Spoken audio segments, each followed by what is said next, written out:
میرے پاس، میں اس کو اپنا مقرب خاص بناتا ہوں، اس کے خیال میں یہی بہت بڑی بات تھی۔ لیکن جب گفتگو ہوئی، میٹنگ ہوئی، انٹرویو ہوا، فلما کلمہ، جب گفتگو ہوئی، اللہ اکبر، قال انک الیوم، بھائی آج کے بعد لدینا مکین امین، بات مقرب خاص کی نہیں، تو ہمارے سر پر ہے، تو ہمارے لیے مکین ہے، تو بہت مقام و مرتبے والا ہے، اور امین، ہر چیز ہم تیرے اوپر چھوڑتے ہیں، امین، تیرے سپرد ہر چیز کر دیتے ہیں۔ امین کون ہوتا ہے؟ نبی پاک صلی اللہ علیہ وسلم نے امانت کی وضاحت فرمائی نا، وہ جو بخاری کی حدیث ہے کہ ایک شخص آیا تھا، اس نے آ کے کہا کہ متی الساعہ یا رسول اللہ صلی اللہ علیہ وسلم، اللہ کے رسول صلی اللہ علیہ وسلم قیامت کب آئے گی؟ بدو تھا، نبی پاک صلی اللہ علیہ وسلم گفتگو فرما رہے تھے، اس نے درمیان میں ہی سوال کر دیا، نبی کریم صلی اللہ علیہ وسلم نے اس کے سوال کا جواب نہیں دیا، جو آپ صلی اللہ علیہ وسلم عام طور پر نہیں کیا کرتے تھے، آپ فوری جواب دیتے تھے، لیکن گفتگو فرما رہے تھے، اس نے درمیان میں سوال کیا، نبی کریم صلی اللہ علیہ وسلم نے گفتگو جاری رکھی۔ لوگ سوچنے لگے شاید سوال غلط تھا، کسی نے کہا اس نے بدتمیزی کی ہے اس لیے نبی پاک صلی اللہ علیہ وسلم جواب نہیں دیا، کسی نے کچھ سوچا، کسی نے کچھ۔ جب نبی کریم صلی اللہ علیہ وسلم نے گفتگو مکمل فرما لی، پھر آپ نے پوچھا این السائل، کدھر ہے پوچھنے والا؟ سوال کس نے پوچھا تھا؟ اس نے کہا جی میں نے پوچھا تھا۔ کیا پوچھا تھا؟ متی الساعہ، قیامت کب آئے گی؟ اللہ اکبر۔ نبی اکرم صلی اللہ علیہ وسلم نے فرمایا اذا ضیعت الامانہ فانتظر الساعہ، جب امانتیں ضائع ہونے لگیں پھر قیامت کا انتظار کرنا۔ اللہ اکبر۔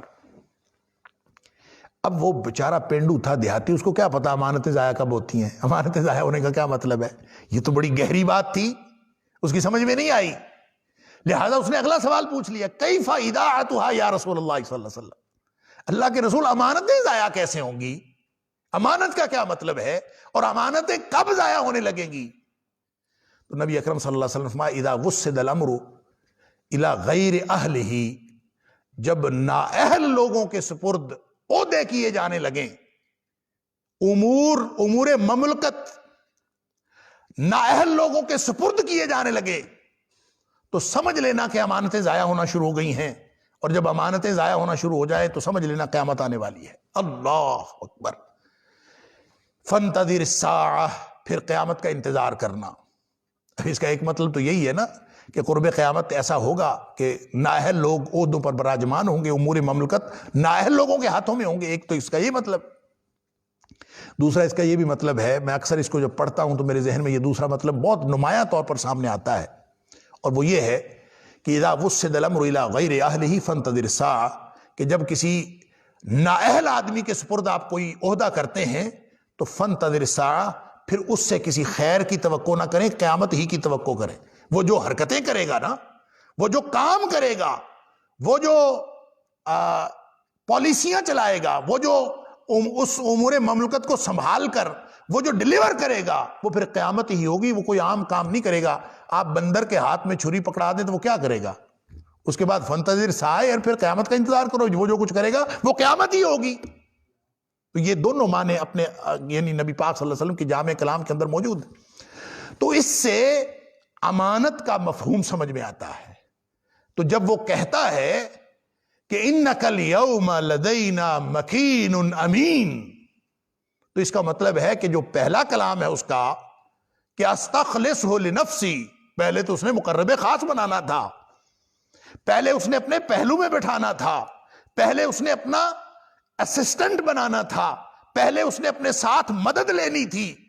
اب وہ کہتا ہے کہ سارے امور مملکت ہم آپ کو دے رہے ہیں، آپ سارا کچھ لے لیں ہم سے۔ اللہ اکبر۔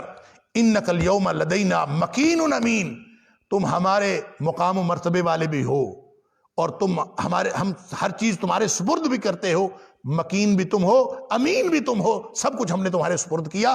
یہ ہے اس کا اصل میں معنی، اور یہ اس پر پھر وہ بحث بھی ساری ختم ہو جائے گی کہ جو مفسرین نے یہ بحث کی ہے کہ حضرت یوسف علیہ السلام جا کے کافر بادشاہ کے وزیر لگ گئے تھے، ان کو یہ شبہ اس لیے ہوا ہے کہ اگلی آیت میں حضرت یوسف علیہ السلام فرماتے ہیں قال اجعلنی علی خزائن الارض انی حفیظ علیم، یعنی سبحان اللہ، بات سمجھیے، اور پھر یہ قرآن کے الفاظ ہی آپ کو بتائیں گے کہ ہوا کیا ہے. قال اجعلنی علی خزائن الارض، وہ کہتا ہے انک الیوم لدینا مکین امین. آگے یوسف علیہ السلام فرماتے ہیں قال اجعلنی علی خزائن الارض، اس کا ترجمہ تو یہ ہے کہ مجھے بنا دیجئے زمین کے خزانوں کا مالک، مجھے زمین کے خزانوں پر بٹھا دیجئے. انی حفیظ علیم، میں حفاظت کرنے والا بھی ہوں اور میں جانتا بھی ہوں کہ یہ خزانے کی حفاظت کیسے کرنی ہے. اس سے لوگوں کو یہ غلط فہمی ہوئی ہے کہ وزیر خزانہ بن گئے تھے، کہ یعنی جب وہ عہدہ دینے لگا اس نے کہا جناب عہدہ تو ہم نے آپ کو دینا ہی دینا ہے. تو حضرت یوسف علیہ السلام نے کہا کہ پھر کسی اور محکمے کا وزیر نہ بناؤ، مجھے وزیر خزانہ بنا دو. یعنی اس سے لوگوں کو یہ شبہ ہوا ہے، اور لکھا ہے مفسرین نے سیدھا سیدھا لکھا ہے کہ انہوں نے اپنے جو خزانے ہیں وہ ان سارے خزانوں کو اپنے قابو میں کر لیا تاکہ میں اس کی تدبیر کروں. جتنے بھی یعنی وسائل پیداوار تھے یا خزانے تھے یا مملکت کا جتنا بھی خزانہ تھا ان کے ہاتھ میں آ گئے. اس سے ان کو غلط فہمی ہوئی ہے. لہٰذا میری گزارش یہ ہے کہ آپ قرآن کے، میں چند باتیں عرض کرتا ہوں پھر آپ قرآن کے الفاظ کو دیکھیے، آپ کو قرآن کے الفاظ خود بتا دیں. ایک تو مکین امین، اس کا مفہوم ذہن میں رکھیں کہ پہلے اس نے کہا استخلص لنفسی فلما کلمہ. اب یہ قرآن فلما کا لفظ یہ بتاتا ہے کہ پہلے کچھ اور معاملہ تھا، اب کوئی اور معاملہ ہے. فلما، پس جب، کلمہ، یہ کیسے ہو سکتا ہے کہ جس شخص کی خوبی جیل میں بیٹھے کی بادشاہ پر نمایاں ہو گئی ہو، وہ شخص جب آ کے سامنے بیٹھا ہو تو بادشاہ اپنا آپ سب کچھ بھول نہ گیا ہوگا. یہی ہوا جب اس نے فلما کلمہ گفتگو کر کے تو اس نے سب کچھ ہار دیا کہ انک الیوم لدینا مکین امین. سب کچھ آپ کا ہے حضرت، آپ نے کرنا ہے، اب جو کچھ کرنا ہے ہم نے نہیں کرنا. تو گویا وزیر نہیں بن رہے حضرت یوسف علیہ السلام نے یہ نہیں کہا کہ مجھے وزیر خزانہ بنا دیں، نہیں. حضرت یوسف علیہ السلام کہہ رہے ہیں کہ اجعلنی علی خزائن الارض، اگر تم نے مجھ سے کوئی کام لینا ہے نا تو پھر سارے پیچھے ہٹ جاؤ، سارے خزانوں کا مالک میں ہوں گا.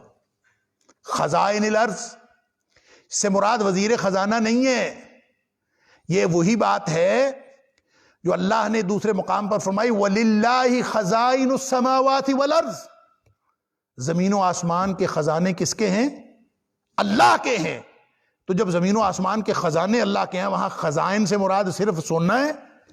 وہاں خزائن سے مراد صرف خزانہ ہے؟ نہیں، اس سے مراد زمین و آسمان کی ہر چیز ہے. تو جب جیسے زمین و آسمان کی ہر چیز کا مالک اللہ ہے تو حضرت یوسف علیہ السلام نے کہا اجعلنی خزائن الارض. ٹھیک ہے، اگر تم مجھے کوئی کام دینا ہی چاہتے ہو، مجھ سے کوئی کام لینا چاہتے ہو تو پھر قانون میرا چلے گا، پھر سارے اختیارات مجھے دو. پھر صرف یہ نہیں ہے کہ میں تدبیر مملکت کروں، بلکہ سارے اختیارات کا مالک پھر میں ہوں گا. انی حفیظ علیم، مجھے اللہ نے سکھایا ہے کہ اس کی حفاظت کیسے کرنی ہے، مجھے اللہ نے علم نبوت بھی عطا کیا ہے، مجھے اللہ نے معاملہ فہمی بھی دی ہے، اللہ نے تدبیر مملکت بھی سکھائی ہے، لہٰذا میں کروں گا. اب تم نہیں کرو گے، سارے معاملات میں کروں گا. تو وزیر خزانہ نہیں بنے. اس لیے لوگوں نے یہ بحث بڑی کی ہے کہ ایک کافر کا وزیر خزانہ ایک نبی کیسے ہو سکتا ہے، ایک نبی اس سے اختیار کیسے لے سکتا ہے. اور اس پر جو ہے وہ لوگوں نے بڑے صفحے کالے کیے ہیں، لوگوں نے بہت کچھ لکھا ہے. اور اس پر کہ ایک آدمی جو ہے وہ کافر کے ساتھ معاملات کے اندر یعنی دخیل ہو سکتا ہے کہ نہیں ہو سکتا، اس کا اسسٹنٹ ہو سکتا ہے کہ نہیں ہو سکتا، اس پر لوگوں نے گفتگو کی، حالانکہ اس کی ضرورت ہی نہیں. حضرت یوسف علیہ السلام وزیر نہیں بن رہے اس کے، حضرت یوسف علیہ السلام پورا اختیار ہاتھ میں لے رہے. رہ گئی یہ بات کہ اجعلنی علی خزائن الارض. اس پہ لوگوں نے یہ بھی بحث کی ہے کہ انہوں نے تو مانگ کے لیا کہ مجھے خزانے کا مالک بنا دیں، مانگا، درخواست کی، نہیں درخواست کی، اس نے خود کہا انک الیوم لدینا مکین امین. اس نے پیش کیا تو انہوں نے کہا ٹھیک ہے پھر سارا اختیار لوں گا، آدھا نہیں، جزوی نہیں، خزائن الارض سارا کچھ میرا اپنے پاس ہوگا اور میرے اختیار میں ہوگا، پھر میں کروں گا. تو اس نے کہا ٹھیک ہے. تو گویا اس کے بعد اللہ تعالیٰ فرماتا ہے، سنیے ذرا، وَكَذَلِكَ مَكَّنَّا لِيُوسُفَ فِي الْأَرْضِ. اس طرح ہم نے زمین میں اقتدار دیا یوسف کو اور اقتدار بھی کیسا دیا؟ یتبوأ منہا حیث یشاء، کوئی پابندی یوسف علیہ السلام کے اوپر نہ رہی. یتبوأ منہا حیث یشاء، وہ جہاں چاہتا اپنی رہائش اختیار کر لیتا، کہ جو مرضی کرے. یتبوأ منہا، ٹکانا پکڑے، رہائش بنائے، منہا، اس سے، حیث یشاء، جہاں مرضی رہے. تو یہ کسی وزیر کا یا کسی ماتحت کا تو یہ شان نہیں ہوتا، کسی ماتحت کا تو یہ اختیار نہیں ہوتا کہ وہ جو مرضی کرتا پھرے. اللہ فرماتا ہے کہ یوں ہم نے ایسا اقتدار دیا کہ وہ جو مرضی کرتا پھرے. تو گویا یوسف علیہ السلام پہلی بات تو یہ کہ وزیر نہیں بنے، دوسری بات یعنی وہ مکمل با اختیار بادشاہ بنے ہیں، اور دوسری بات یہ کہ جو یوسف علیہ السلام نے جو کچھ کہا کہ اجعلنی علی خزائن الارض، یہ کوئی اپلیکیشن نہیں تھی فار جاب کہ مجھے مہربانی کر کے وزیر لگا دیجئے، یہ کوئی اپلیکیشن نہیں تھی، درخواست نہیں کی انہوں نے، عہدہ مانگا نہیں ہے.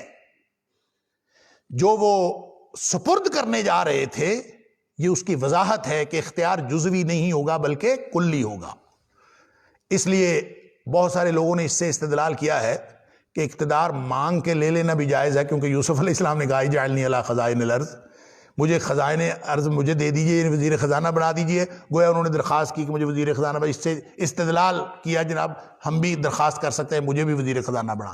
چل پھر نبی پاک صلی اللہ علیہ وسلم کے وہ سارے فرامین، سبحان اللہ، کہ جس نبی پاک صلی اللہ علیہ وسلم کو کہا گیا، ایک روایت میں آتا ہے 2 لوگوں نے کہا کہ مجھے فلاں اختیار فلاں عہدہ دے دیجئے، ایک نے کہا مجھے فلاں عہدہ دے دیں، دوسرے نے کہا فلاں عہدہ دے دیں.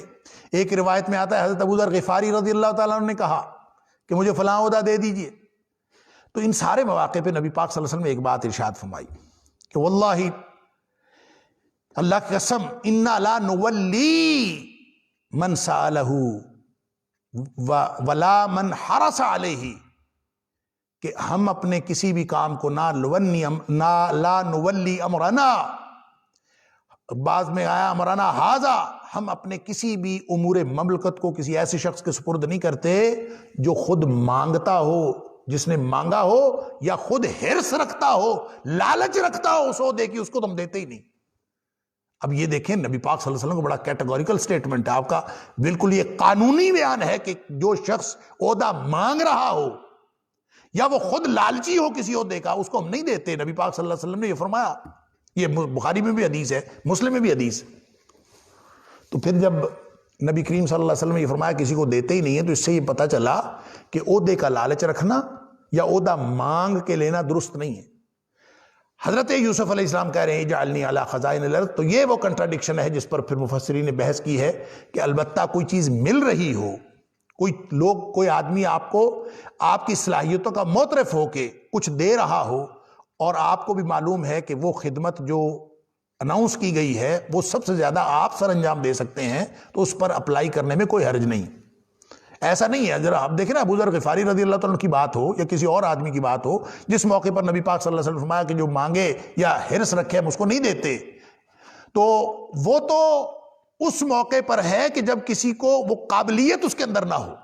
ایک آدمی میٹرک پاس ہو، کہے کہ مجھے یونیورسٹی میں پروفیسر لگا دے، تو یہ تو نہیں ہے، یہ پھر تو اس کو نہیں لگایا جا سکتا. ہاں وہ اس کے اندر وہ قابلیت ہے، وہ لگنے کے قابل ہے، پوسٹ بھی اناؤنس کی ہوئی ہے کہ جناب جو اس قابل ہے وہ آ جائے تو ہم اس کو دیں گے، تو وہاں اپلائی کرنا اس میں کوئی حرج نہیں ہے. وہ ایسے ہی ہے جیسے حضرت یوسف علیہ السلام نے کہا تھا ٹھیک ہے آپ مجھے اس قابل سمجھ رہے ہیں تو اجعلنی علی خزائن الارض، ٹھیک ہے مجھے دے دیجئے اختیار، میں اس کے لیے پوری انی حفیظ علیم. لہٰذا ہم جو اپلائی کرتے ہیں اور ہم یہ کہتے ہیں کہ ہاں جناب مجھے اللہ تعالیٰ نے یہ صلاحیت دی ہے، یہ کوالیفیکیشن ہے میری، میں اس موقع پر یہ کام کرنے کے لیے تیار ہوں اور میں اس پر پوری دیانتداری سے یہ سارے معاملات کروں گا، تو یہ تو حضرت یوسف علیہ السلام کی سنت ہے اور یہ عین درست ہے. نبی کریم صلی اللہ علیہ وسلم نے جس بات کی طرف اشارہ فرمایا ہے وہ اس لالچی کا لالچ ہے یا اس شخص کا سوال ہے کہ جو خود حیثیت کوئی نہ رکھتا ہو، اس کے پاس صلاحیت بھی کوئی نہ ہو، اور وہ خواہ مخواہ کسی بڑے عہدے پر نگاہ رکھے اور اس پر جانے کے لالچ کرے، تو اس شخص کو منع کیا گیا ہے. اور اس کے بارے میں کہا گیا کہ ہم نہیں دیتے، بلکہ اس کے بارے میں تو ایک ابو داؤد شریف کی حدیث ہے، وہ بڑی خطرناک حدیث ہے، اور اس کی خطرناکی ثابت ہو جاتی اگر وہ حدیث جو ہے وہ سند کے اعتبار سے صحیح ہوتی، اس کے سند کے اندر سقم ہے اور سند کے اعتبار سے علامہ البانی نے بھی اس کو منکر کہا ہے کہ وہ حدیث درست نہیں، وگرنہ اس کے الفاظ اس سے زیادہ خطرناک ہیں، اور اس کے راوی بھی حضرت ابو موسیٰ اشعری رضی اللہ تعالیٰ عنہ ہیں، اور یہ جو بخاری شریف کی حدیث ہے اس کے راوی بھی حضرت ابو موسیٰ اشعری رضی اللہ تعالیٰ عنہ، لیکن وہ ابو داؤد شریف کی حدیث چونکہ سند کے اعتبار سے ضعیف ہے، مجھ سے استدلال تو نہیں کرتے، لیکن اس کے الفاظ اس جو بخاری شریف کی حدیث ہے اس کی ہولناکی کو واضح کرتے ہیں کہ وہ کس قدر اس میں نبی پاک صلی اللہ علیہ وسلم فرمایا ان اخوانکم من طلبہ، جو مانگ کر عہدہ لیتا ہے نا وہ بددیانت ترین آدمی ہوتا ہے، یعنی جس نے بددیانتی کرنی ہے وہ وہی کہتا ہے نا مجھے وہ بڑے عہدے تو میں لا دو، تو وہ جاتا ہے جس نے پہلے سے طے کیا ہوتا ہے کہ میں اس عہدے پہ جاؤں گا تو میں جا کے اپنے اختیارات کا استعمال کر کے کیا کیا فائدے اٹھاؤں گا، وہی کہتا ہے میں جاؤں گا، وگرنہ جس کو اللہ نے یہ شعور دیا ہے کہ یہ دنیا امتحان ہے، یہ زندگی امتحان ہے، اس کو یہ معلوم ہے کہ اگر میں کسی عہدے پر نہیں ہوں تو میرا امتحان چھوٹا ہے، میں کسی عہدے پر جاؤں گا تو میرا امتحان بڑا ہو جائے گا، تو جس کو یہ معلوم ہے کہ میرا امتحان بڑا ہو جائے گا وہ عہدہ مانگتا کیوں ہے، وہ تو عہدے سے بھاگتا ہے۔ جس کو معلوم ہو کہ میں اپنے گھر کا سربراہ ہوں تو میرے گھر کے بارے میں مجھ سے سوال کیا جائے گا، کلکم راع و کلکم مسئول عن رعیتہ، میں گھر میں اگر نگہبان ہوں تو میرے جو جواب دہی ہے وہ گھر تک محدود ہے، اگر میں ملک کا سربراہ بن گیا تو مجھ سے پورے ملک کا سوال ہوگا۔ عمر فاروق رضی اللہ تعالیٰ عنہ راتوں کو روتے ہیں کہ فرات کے کنارے کتا بھی بھوکا مر گیا تو مجھے قیامت کے دن پوچھا جائے گا۔ جس کو یہ معلوم ہے کہ یہ میری ایریا آف جورسڈکشن میں اگر میں سربراہ مملکت بنا تو میرے سوالات میری جواب دہی میں اضافہ ہو جائے گا، وہ کب چاہتا ہے کہ میری جواب دہی میں اضافہ ہو، میرا امتحان بڑا ہو۔ اس لیے کوئی شخص اپنی مسئولیت میں اضافہ کرانا نہیں چاہتا، لیکن مسئلہ تو یہ ہے کہ ہمارا شعور زندگی بگڑ گیا ہے، ہمارا شعور حیات بگڑ گیا ہے، ہمارا تصور حیات اس پہ کافروں کی اور ملحدین کی ان کی گرد پڑ گئی ہے، اور ہمارے عقیدے خراب ہو گئے، ہمارے تصور غلط ہو گئے ہیں، وگرنہ تو کوئی شخص عہدہ لینے سے وہ بھاگے، وہ دور بھاگے۔ البتہ جس شخص کو اللہ نے ذمہ داری دے دی ہے، جو ذمہ داری کا اہل بھی بنایا ہے، اور وہ اہل ہونے کے بعد اللہ نے بنا دیا، اب اس کے بعد اس کی ذمہ داری ہے کہ وہ اس اپنی رعیت کو یا اس کو جو بھی راج دہانی ملی ہے، جو بھی اختیار ملا ہے، اس کے ساتھ پوری دیانتداری کے ساتھ بیہیو کرے، یہ اس کی ذمہ داری ہے۔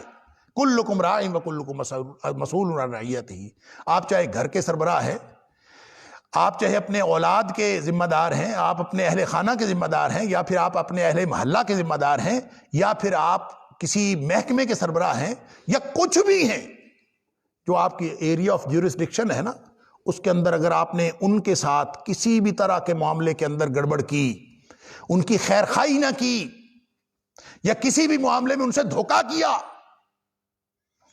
تو مسلم شریف کی یہ حدیث سن لیجئے، نبی اکرم صلی اللہ علیہ وسلم نے فرمایا ما من عبد یسترعیہ اللہ تعالی، کوئی بھی شخص جس کو اللہ تعالیٰ کسی بھی طرح کا اختیار دیتا ہے، کسی بھی طرح کی راج دہانی اس کو رعیت ملی، چاہے چھوٹا اختیار ہے چاہے بڑا اختیار ہے، ثم یموت یوم یموت، پھر اپنی آئی پر جب وہ مرا، جب اس کو فوت ہوا، جب موت آئی تو فوت ہو گیا، وَهُوَ غَاشٌ لِرَعِيَّتِهِ، اس حال میں مرا کہ وہ اپنی رعیت کا خیال نہیں کرتا تھا، اس کے لیے بددیانتی کا مرتکب ہوتا تھا، دھوکے باز تھا، ان کے ساتھ دھوکہ کرتا تھا، ان کا کسٹوڈین تھا لیکن پوری طرح سے ان کا خیال نہیں کرتا تھا۔ غاشن، اللہ اکبر۔ اور غش کیا ہوتا ہے؟ عربی زبان میں غش کہتے ہیں المکر والخدیعہ، یعنی دھوکہ دینا، کسی کے ساتھ کوئی مکر کرنا، فریب کرنا، اور یعنی جو حق اس کا بنتا ہے وہ نہ دینا، بلکہ اس کے لیے حقائق چھپانا، کسی بھی طرح۔ وَهُوَ غَاشٌ لِرَعِيَّتِهِ، نبی پاک صلی اللہ علیہ وسلم نے فرمایا جو شخص اس حال میں مر گیا کہ اس نے اپنی رعیت کا خیال نہیں کیا، ان کے ساتھ دھوکے بازی کرتا رہا، الا حرم اللہ علیہ الجنہ، اللہ نے اس کے لیے جنت حرام کی ہوئی ہے، وہ کبھی جنت میں نہیں جا سکتا۔ لہٰذا صرف بادشاہ، صرف وزیر اعظم، صرف صدر مملکت، صرف جو بڑے بڑے افسر ہیں وہی راعی نہیں ہیں، کلکم راعن، تم میں سے ہر شخص وہ رعیت رکھتا ہے، اور اس کے بارے میں قیامت والے دن پوچھا جائے گا کیا ہم اپنی اولادوں کے بارے میں اپنی ذمہ داری پوری کر رہے ہیں، کیا اپنے اہل خانہ کے بارے میں اپنی ذمہ داری پوری کر رہے ہیں، یا اپنے نوکروں ملازموں کے بارے میں اپنی ذمہ داری پوری کر رہے ہیں؟ نہیں کر رہے تو پھر پوچھا جائے گا۔ حضرت یوسف علیہ السلام نے جو اپنے اس عہدے پر براجمان ہوتے ہوئے جو بات کہی، انی حفیظ علیم، مجھے اللہ نے علم بھی دیا ہے، مجھے اللہ نے محافظ بھی بنایا ہے، لہذا میں کر لوں گا۔ تو جب اللہ تعالیٰ وہ صلاحیت جو دی ہوئی ہے، جس صلاحیت کے مطابق انسان کسی مرتبے کا اہل ہے، جب وہ اللہ عطا کر دے تو پھر وہ اگر بھاگے وہاں سے، فرار اختیار کرے اور ذمہ داریوں سے جان چھڑانے کی کوشش کرے، تو وہ بھی گویا اللہ کے ہاں جواب دہ ہے کہ وہ اپنی اس ذمہ داری سے جان نہیں چھڑا سکتا، اس کو وہ ذمہ داری پوری کرنی پڑے گی۔ یہ بڑا ہی نازک معاملہ ہے، نہ ہم عہدہ مانگ سکتے ہیں، نہ ملے ہوئے عہدے سے جان چھڑا سکتے ہیں۔ اللہ اکبر! یہ دونوں باتیں اپنی اپنی جگہ پہ، یعنی حضرت یوسف علیہ السلام کو عہدہ مل رہا ہے، فرمایا انی حفیظ علیم، میں کروں گا انشاءاللہ، اور پھر اللہ تعالیٰ فرماتا ہے وَكَذَلِكَ مَكَّنَّا لِيُوسُف، یوسف علیہ السلام ڈٹرمنڈ ہوئے، ہم نے اس طرح سے ان کو اقتدار دے دیا فی الارض، زمین میں، یتبوأ منہا حیث یشاء، جہاں چاہے وہاں رہے، نصیب برحمتنا من نشاء، سبحان اللہ، فرمایا ہم اپنی رحمت پہنچا دیتے ہیں جس کو چاہتے ہیں۔ گویا دنیاوی اقتدار، دنیاوی عہدہ، دنیاوی اختیارات بھی اللہ کی رحمت کی ایک جھلک ہو سکتے ہیں، جیسا کہ نبی پاک صلی اللہ علیہ وسلم نے فرمایا کہ جب کوئی کسی کے اچھے کام کی کوئی تعریف کرتا ہے نا، عوام میں مقبولیت ہوتی ہے، تو یہ کسی جنتی کی اور یہ کسی مومن کی پہلی خوشخبری ہے جو اللہ تعالیٰ اس کو دیتا، اللہ کی رحمت کی خوشخبری ہے۔ تو کسی کو ہم صرف مقبولیت کی وجہ سے یہ بھی نہیں کہہ سکتے کہ یہ اللہ والا ہے۔ اللہ والا کس بنیاد پر ہوگا؟ وہ مقبولیت کی وجہ سے نہیں ہو سکتا، وہ اس رحمت کی وجہ سے نہیں ہو سکتا جو ہمیں سامنے رحمت نظر آ رہی ہے، نہیں، اللہ کی رحمت کی وجہ سے ہوگا۔ لہٰذا یہ اللہ کی رحمت کن پر ہے؟ اس کا تعلق کردار کے ساتھ ہے، اس اظہار کے ساتھ نہیں ہے جو ظاہر ہو رہا ہے۔ دنیا تو یہ ساری زندگی، یہ بڑی، میں پہلے بھی عرض کر چکا ہوں کہ نازک معاملہ ہے، یہ سمجھنے میں بڑا حساسیت درکار ہے کہ کسی شخص کو دنیا ملی ہوئی ہے تو وہ ہم سمجھتے ہیں بڑی رحمتیں اللہ کی، ہو سکتا ہے کہ وہ دنیا جو ملی ہے وہ رحمت نہ ہو بلکہ اس کے لیے زحمت ہو۔ یہ تو اللہ تعالیٰ اہل ایمان کو بھی دیتا ہے، اہل کفر کو بھی دیتا ہے۔ اس کے لیے تو اللہ تعالیٰ نے کوئی اصول نہیں بنایا ہوا کہ میں لازمی اپنے بندوں کو دوں گا، کیونکہ اپنے بندے جو ہیں ان کو، وہ ان کا معاملہ ہی اللہ نے اور رکھا ہوا ہے۔ نبی پاک صلی اللہ علیہ وسلم فرمایا مومن کا معاملہ یہ ہے کہ ان امرہ کلہ خیر، مومن کا معاملہ اور ہے، مومن کے معاملہ ہوتا ہی بھلائی ہے، ہوتی خیر ہے، خوشحالی آئے تو بھی خیر ہے، تنگ دستی آئے تو بھی خیر ہے۔ کافروں کے لیے خیر کا تصور اور ہے، ان کے ہاں صرف وہ کہ جب ان کے پاس ان کو فراوانی ملتی ہے، وسائل ملتے ہیں تو ان کے لیے خیر ہے، جب وہ تنگ دستی ملتی ہے تو ان کے خیال میں وہ عذاب ہوتا ہے۔ مومن کے ساتھ یہ معاملہ نہیں ہوتا، مومن کو تکلیف آئے تو بھی خیر ہے، مومن کو اگر اچھائی ملے تو بھی خیر ہے۔ لہٰذا اللہ کریم جو حضرت یوسف علیہ السلام کے بارے میں فرما رہے ہیں کہ نصیب برحمتنا من نشاء، ہم جس کو چاہتے ہیں اپنی رحمت عطا کر دیتے ہیں، تو جس کو ایمان کی دولت کے ساتھ، آخرت کی فکر کے ساتھ دنیا کی دولت بھی مل جائے تو یہ رحمت ہے اصل میں، یعنی ساتھ ایمان ہو، ساتھ کردار ہو، آخرت کی فکر ہو، اور ساتھ اللہ دنیا بھی عطا کر دے تو پھر رحمت ہے، وگرنہ یہ رحمت نہیں ہے۔ تو اللہ تعالیٰ نے حضرت یوسف علیہ السلام کو جو کردار دیا تھا اس کے ساتھ اللہ نے یہ بھی دے دیا، نصیب برحمتنا من نشاء، یہ ہم جس کو چاہتے ہیں اپنی رحمت کے ساتھ عطا کرتے ہیں، اس کو پہنچا دیتے ہیں اپنی رحمت۔ ولا نضيع اجر المحسنین، اور ہم نیکوکاروں کا اجر کبھی ضائع نہیں کرتے۔ کبھی کوئی نیک آدمی جو نیکی کرتا ہے اللہ تعالیٰ اس کو اس کا اجر دیتا ضرور ہے، اس کا مطلب یہ نہیں ہے کہ جس کو اقتدار نہ ملے اس کا اجر ضائع ہو گیا۔ اللہ نے اجر ضرور دینا ہے، اور اصل اجر آخرت کا ہے۔ چیزیں مکمل یہاں نہیں ہو رہی، چیزیں مکمل آخرت میں جا کے ہو رہی ہیں۔ سسٹم یہاں مکمل نہیں ہو رہا، سسٹم آخرت میں مکمل ہو رہا ہے۔ راستے میں ایک موقع ہے، راستے میں ایک ٹرانزیشنل پیریڈ ہے جس کو آپ موت کہتے ہیں۔ لہٰذا جب یہ تصور حیات ہوگا کہ یہاں سے لے کر جنت جہنم کے فیصلے تک زندگی ہے، اور پھر اس کے بعد ایسی زندگی ہے جنت جہنم میں فیصلے کے بعد کہ جو جنت میں چلے گئے وہ اس میں ہمیشہ رہیں گے اور جو جہنم میں چلے گئے وہ اس میں ہمیشہ رہیں گے. جس کو یہ تصور حیات سمجھ میں آ جائے اس کے لیے پھر دنیا میں بھی جو کچھ حاصل ہوتا ہے اس کو وہ ان ایڈیشن حاصل ہوتا ہے اور وہ بھی اللہ کی طرف سے اجر ہوتا ہے اور اللہ کی طرف سے رحمت ہوتی ہے. وگرنہ اگر ایمان نہیں ہے، آخرت نہیں ہے، صرف دنیا ہے، اگر دنیا کی پلاننگ ہے، آخرت مائنس ہے، آخرت شامل نہیں ہے نہ پلاننگ میں، نہ اچیومنٹ میں، نہ سرگرمی میں، نہ کسی منصوبہ بندی میں، جب آخرت شامل نہیں ہے تو اس کا مطلب ہے اس کی پوری تگ و دو کا اور جتنی بھی سہولیات زندگی ہیں ان کا تعلق موت سے پہلے کی زندگی کے ساتھ ہے. اس لیے نبی اکرم صلی اللہ علیہ وسلم فرمایا کافر جب مرتا ہے تو اس کے پاس ایک نیکی بھی نہیں ہوتی، کیونکہ اس نے جتنی نیکیاں بھی کی ہوتی ہیں وہ ساری دنیا کے لیے کی ہوتی ہیں، اللہ تعالیٰ ان کا بدلہ دنیا میں ان کو دے دیتا ہے. یہ ہے فرق آخرت کا اور یعنی مومن کا اور ایک کافر کا. وگرنہ دنیا بھی رحمت ہے اگر اللہ تعالیٰ نے ایمان عطا فرمایا ہو. فرمایا وَلَأَجْرُ الْآخِرَةِ، یہ ہے وہ بات اللہ تعالیٰ حقیقت واضح فرما رہا ہے. وَلَأَجْرُ الْآخِرَةِ خَيْرٌ لِّلَّذِينَ آمَنُوا وَكَانُوا يَتَّقُونَ. دنیا کی چیزیں تو کافروں کو بھی مل سکتی ہیں، سب کو مل سکتی ہیں، اہل ایمان کو بھی مل سکتی ہیں. وَلَأَجْرُ الْآخِرَةِ، لیکن جو آخرت کا اجر ہے خیر للذین آمنوا، وہ اہل ایمان کے لیے ہے اور وہ کہیں بہتر ہے. وَقَانُوا يَتَّقُونَ، اور وہ ان لوگوں کے لیے ہے جو تقوی کی زندگی گزارتے ہیں، یعنی اللہ کی ناراضگی سے بچتے ہوئے اور اللہ کی رضامندی حاصل کرنے کی کوشش میں زندگی گزارتے ہیں. اللہ تعالیٰ مجھے اور آپ کو قرآن سمجھنے اور عمل کرنے کی توفیق عطا فرمائے. وآخر دعوانا الحمدللہ رب العالمین.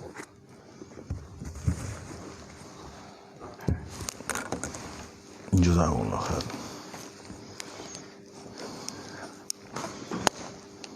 ٹھیک ہے، وہ ان سے بزرگوں سے لے لیں سوال جو ہے. میں نے سب جلدی لکھ دیکھے، اس کو آپ کو پڑھنے میں کوئی دقت نہیں ہوگی. قرآن مجید میں بار بار انبیاء کا ذکر کیوں آتا ہے؟ دوسرا ہے کہ میرے والد نے اپنا مکان بڑے بھائی کے نام لگوایا تھا، اس نے قرض لینا تھا لیکن قرض بھی نہیں لیا، اب واپس ابو کے نام بھی نہیں